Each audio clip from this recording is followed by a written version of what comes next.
Good afternoon, New York, and the rest of our listeners around the globe. My name is June Stoyer, and I'm the host of the Organic View Radio Show. Our podcast is available on iTunes, Zune, and all major podcast providers. So if you can't catch the show live, you can download it or simply use our free podcast player, which is available on our website at www.theorganicview.com. If you'd like to connect with us, please post a question on our wall on Facebook or send me a tweet at June Stoyer on Twitter. If you'd like to be on the show or would like to find out about sponsorship opportunities, please contact us at questions@theorganicview.com. Today's show is sponsored by Austria's finest naturally authentic pumpkin seeds and pumpkin seed oil from the Steiermark, available at organicuniverse.com. Listeners of The Organic View can receive $1 off their purchase by using the coupon code ORGVIEW. That's ORGVIEW. Also, don't forget to check out our contest section on our website to submit your information for our free monthly giveaways. For more information, please visit our website at www.theorganicview.com/contests. On today's show, Tom and I are going to discuss whether or not Lowe's decision to phase out products treated with neonicotinoids is an actual victory. We're also going to talk about a recent study from the University of Maryland on Imidacloprid, neonicotinoids on social media, and why 100 young leaders from across the globe are meeting in Australia to discuss how to feed a hungry planet. And lastly, if we could squeeze it in, whether or not our future includes GMOs. But first, I'd like to welcome to the show my favorite beekeeper in the world, Mr. Tom Theobald. Good afternoon, Tom. Good afternoon, June. We're having a nice, wet spring snow here in Colorado. Well, in New York, it's absolutely beautiful, and I'm happy for once our weather is better than yours. So nice to have you back after our Easter break. Well, all the festivities and everything. So this is the first show that we've done in a few weeks. So now we have a lot of stuff to talk about today and a lot of catching up. The first subject that I'd like to talk about is this new decision by Lowe's to phase out products treated with neonicotinoids. Personally, I think it's a very big step in the right direction, and I know that there are a lot of people that feel differently. First, I would like to begin by reading a statement that was sent to me by Tiffany Fink Haynes, who is from Friends of the Earth. She is the Food Futures Campaigner, Food and Technology Program, Friends of the Earth US. This is what she sent to me. She said, "We are pleased Lowe's is listening to consumer concerns and to the growing body of science, telling us we need to move away from bee-toxic pesticides by taking steps to be part of the solution to the bee crisis. Lowe's is the second largest home improvement retailer in the world, and it is the largest garden retailer to make time-bound public commitments to phase out neonicotinoids." I think that this whole decision is really sending a message to smaller retailers who really cater to the gardeners as well as the people who just buy random plants and whatnot. People are very loyal to different shops that they patronize. So when a big retailer like Lowe's says something to this magnitude, I think it's a big step. Well, do you want me to comment? Of course. It is a big step, and I would not disagree with what Tiffany has said and with most of what you have said. It is a step in the right direction, but my concern is there seems to be little conception of the magnitude of this environmental poisoning. And first off, I'd like to say I think it's inappropriate to try to regulate these poisons at the point of sale. It's unfair to Lowe's and many of these other retailers to expect them to enforce the regulation on these poisons because we've been failed by the Environmental Protection Agency. So I think we put them in a very difficult position, unfairly. But were they to continue selling these products, they would be perfectly within the law. There are no restrictions on their sale, which is a tragedy in its own right. The reality is, however, that while this is a step in the right direction and a recognition of the problem, nobody seems to appreciate just how massive this poisoning is and how pernicious these chemicals are. They're among the most toxic ever created. There's no safe dose. They are quite literally the plutonium of pesticides. They may not stay around for thousands of years, but they'll stay around long enough to wreak extreme havoc on the environment. Years, in many cases, decades. Lowe's is really not committed to anything other than a lot of feel-good words. And I hate to be critical of them, but I would quote what Graham White said just recently when commenting on this, and this is directly from a statement by Graham, and Graham has been involved in these issues for quite a while. He said, all that Lowe's have actually said is that they will phase out neonicotinoids within 48 months. In non-PR spiel, that's 4 years. Thousands of small beekeepers will not be in business in 4 years. I think we need to start paying much closer attention to the magnitude of this poisoning and begin correcting it at the source. The EPA has failed the American people miserably.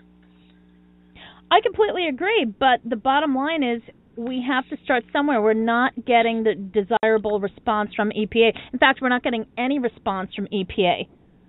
Look at where. Let's take a moment to take a look back at where we've been. Last June, there was the whole announcement from the White House. There was going to be immediate action to help with the pollinator crisis. And what happened with that, Tom?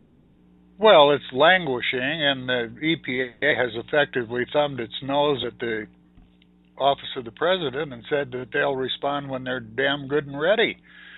We haven't talked about the concept of regulatory capture in quite some time, but that's exactly what's gone on here. We have a regulatory agency that was chartered. Its fundamental charter is the protection of the people and the environment against unreasonable risk.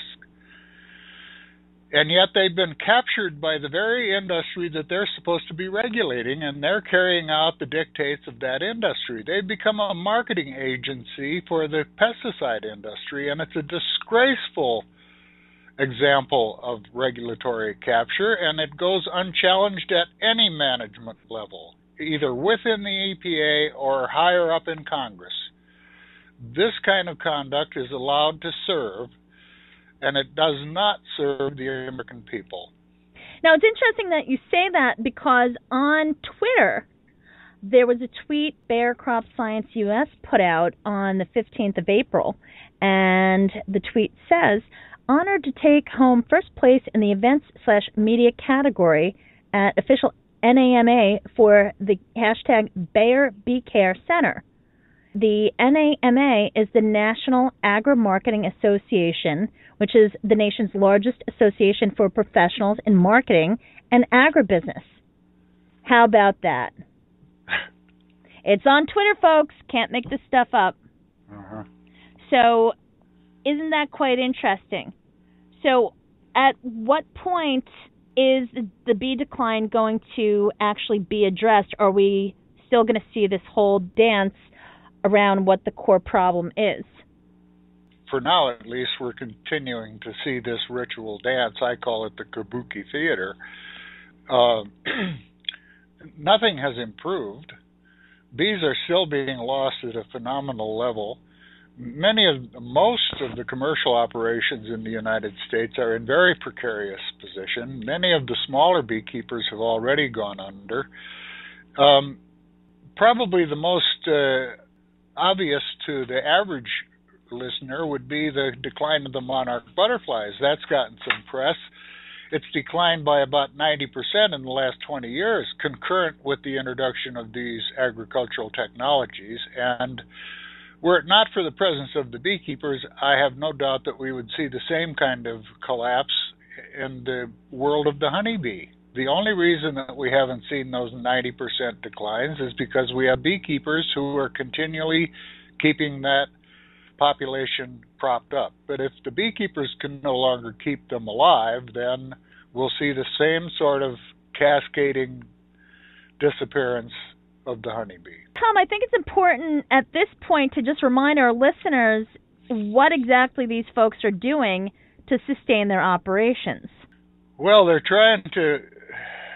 shifted away from honey production, which was the traditional income producer of American beekeepers, and instead they've invested their energy and their resources into producing bees. And the reason for that there is twofold, really. In the area of pollination, they can make more from pollination fees than they can from the sale of honey. And a weaker colony can suffice for pollination. A weaker colony cannot produce a good honey crop. So one of the reasons for the shift is because of the value of the bees themselves for pollination, and California would be the leading example of that. On the other side of the coin is the package bee industry. A package of bees is usually 3 pounds with a separate queen, and it's like a seedling tree. It's the beginning of a new colony. And many of the beekeepers are replacing their losses with packages. So the package industry has helped to sustain the population of U.S. bees by providing those packages in the spring to beekeepers who have lost their colonies. So the package industry, obviously, their objective is producing bees. So we've shifted away from honey to bees, and they're splitting their colonies as severely as they can and turning one colony into 2 colonies, into 3 colonies, sometimes into 4 colonies. And they've managed, for the most part, to keep their numbers. But even at that, if they were honest with you, the numbers are still declining rapidly. This is not sustainable, in other words. Tom, I just want you to briefly talk about the financial component that many people have no clue about. How much are these folks sacrificing? I know that many of them are taking a second mortgage on their home. Can you just share what some of the things that you're hearing from the beekeeping community with our listeners? You know, I'm hearing surprisingly little from the beekeepers. Beekeepers, for the most part, come from the farm community, and they've grown up to be resilient and self-sufficient, and they don't share a lot of the intimate details of their lives with other than their close friends. So you don't hear a lot of whining and complaining from the beekeepers about what they've done or haven't done. You have to kind of read between the lines and pick this up in the course of the conversation. These beekeepers have done everything they can to keep their businesses solvent, whatever that might require. And for some, it's meant mortgaging their valuables. The end result, though, is not going to be good because we cannot keep these bees alive and productive in sufficient numbers to support a beekeeping industry. It's something that I think more beekeepers need to talk about and not allow their operations to completely fail. There's so many beekeepers that are going out of business, and unfortunately, there is no news story to cover it. There's no nothing. They just basically fade away. They just disappear. And the few beekeepers that we've interviewed that have talked about what their experience has been have been few and far between. It's just wrong. These are family operations that have been in existence for multi-generations. It is an American tragedy. As important as the beekeepers are, and I've said this before, I believe, and I hope I'm wrong, and I've said that before, we're facing what may be the most massive poisoning of the environment in history. And what we get is excuses and evasions and diversions, and it's a disgrace.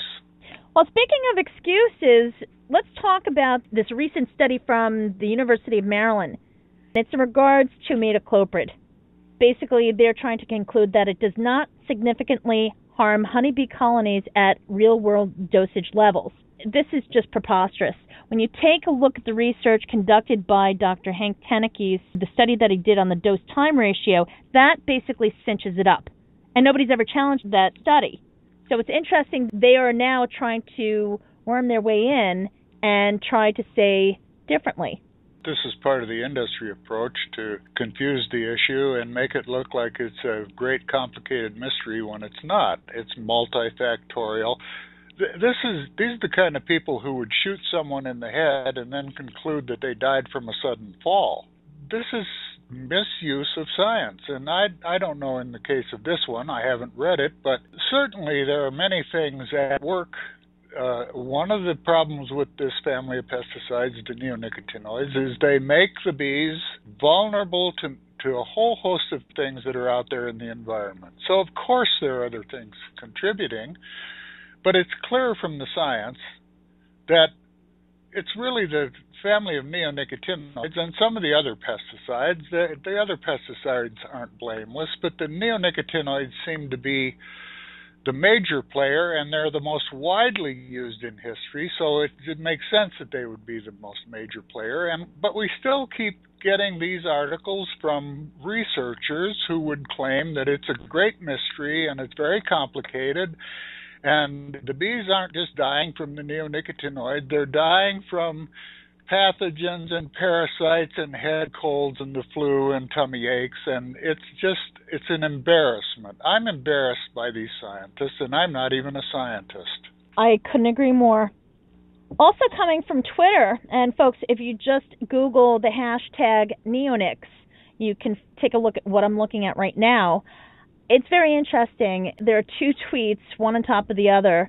The older of the two tweets, should I say, is from @Dolly48, and I don't know if this person is male or female, but they tweeted, hashtag neonics equals 5,000 times more toxic to bees than DDT.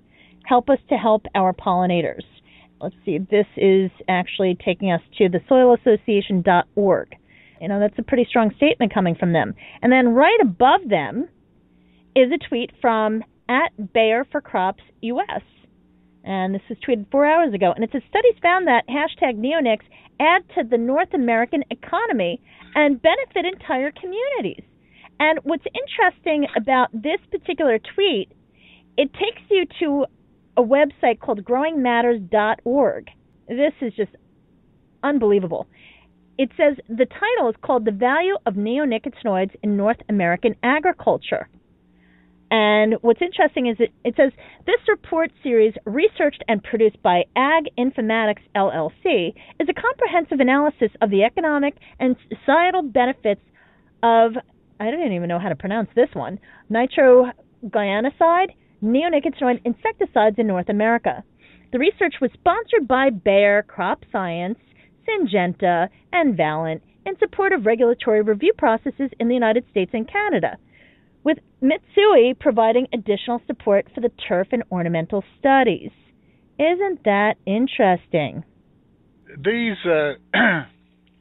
corporations have whole departments devoted to spinning the news, the science, and you need to read many of these articles with critical judgment, and I would say that you should read the ones that we suggest with critical judgment. Well, right below that. These are billion-dollar products, so a few 100,000, a few million thrown at the PR end of it is not, it's just a business expense for these people, and they're doing everything they can to convince the people that these things are beneficial and harmless, and they're going to feed the planet and all of those wonderful things. But if you look beneath the surface, you'll find that the poisoning of the environment is enormous and pervasive and pernicious. And we've been talking about this for how many years, and nothing seems to change? Well, you and I have been talking about this for several. And once I've again, been fighting these pesticide problems for my entire 40-year beekeeping career. And I'd like to say, in support of Tiffany and many of the other environmental groups and NGOs that have spoken out, 10 or 15 years ago, we were fighting these battles alone. From the Second World War on, and even before then, we've been fighting these chemical battles alone. And it's very helpful to have these people join in and speak in support of what we're concerned about. So I don't want it misunderstood. When I criticize Lowe's and the actions that they've taken, it's not a criticism of the efforts of the people who brought that to fruition.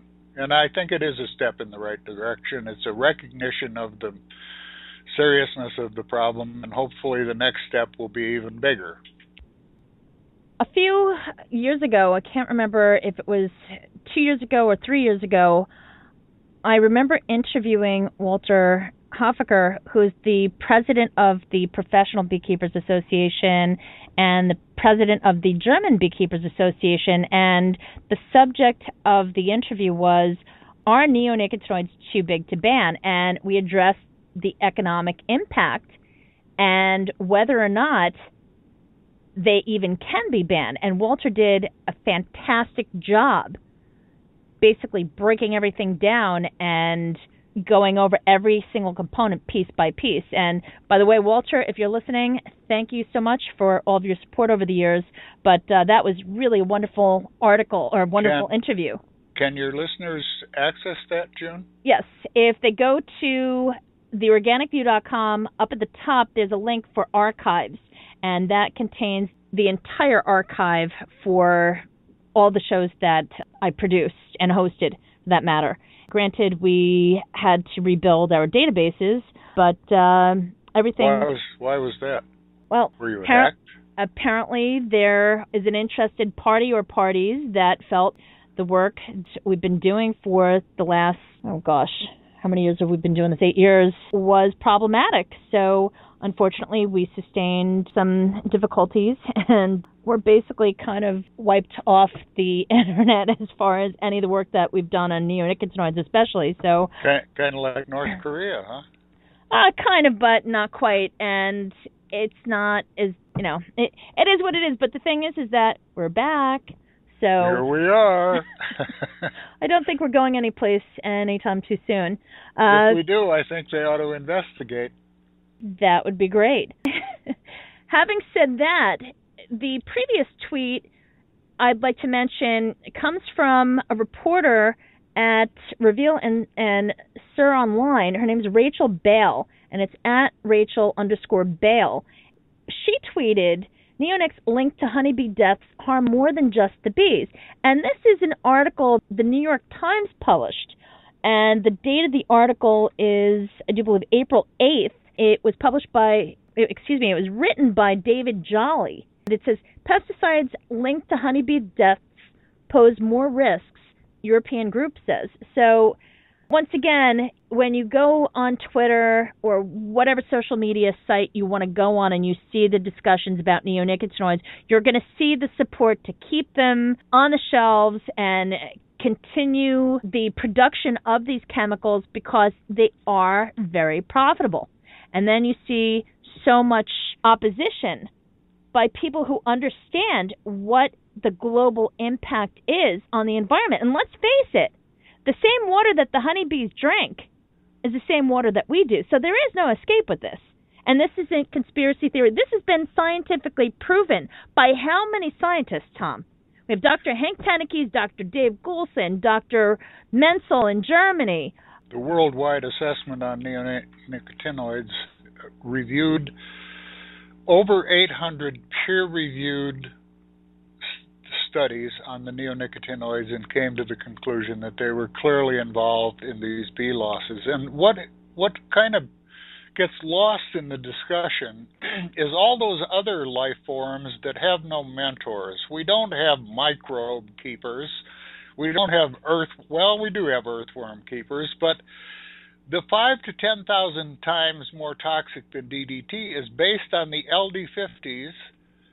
That's the level at which 50% of the population is killed immediately or within a short time. The LD50s for the lower level of the food chain, and this would be not only the honeybees and pollinators, but earthworms and soil microorganisms and freshwater invertebrates. This is having a terrible effect on the environment at that level, and that's the foundation of the whole food chain. Well, it just seems as though regardless of how much scientific research has been accumulated This is not a battle that is going to end anytime too soon. This is not a battle of science. This is a battle of power and money and governmental corruption. And the sooner we recognize that and begin to recognize what the real foe is, the sooner we'll begin to make some progress. I think Congress needs to be put on notice, not only for many of the other things that are in the news, but for this. Their lack of performance in the face of this massive environmental disaster has been disgraceful. And that's an understatement. The last topic for the show, I just want to briefly talk about a post that was put out by Bayer Crop Science, and I'm not picking on Bayer Crop Science. They just have a lot of interesting stuff to say. I really wish that they would follow me back on Twitter. They used to follow me, and then all of a sudden, I guess they don't like me. I don't know. It hurts my feelings. In any event, this is an article that they posted, and it says 100 young leaders from across the globe to meet in Australia to discuss how to feed a hungry planet. Get them while they're young. Well, it's just, Tom, in Australia, can you just briefly recap what the situation is in Australia, especially with the honeybees? If you listen to what the corporations have to say, Australia is sort of a Garden of Eden. They're not having any problems at all, and the reason is they don't have any varroa. But if you talk to the Australian beekeepers, they will tell you that they're having the same problems that American beekeepers are. Their Environmental Protection Agency has been corrupted in the same fashion, and the difference is they have a lot more wild land where they can retreat to. They're not as subjected to industrial agriculture, but they're having terrible problems with the neonicotinoids. And it's interesting, if we see an uncontaminated environment, we think it's healthy. If Bayer and some of the others see an uncontaminated environment, that's an unexploited market, and that's what Australia is. Unfortunately, you're right. Tom, thank you so much for joining me tonight, or this afternoon rather. And folks, tune in each week as Tom and I continue to discuss the issues surrounding the impact of neonicotinoids. And don't forget to check out our contests. Each month we have a special contest, and the information to find out how you can win the prizes that our generous sponsors are offering is available at www.theorganicview.com/contest. Thanks for tuning in, everyone. Have a great afternoon. John. Thank you, Tom.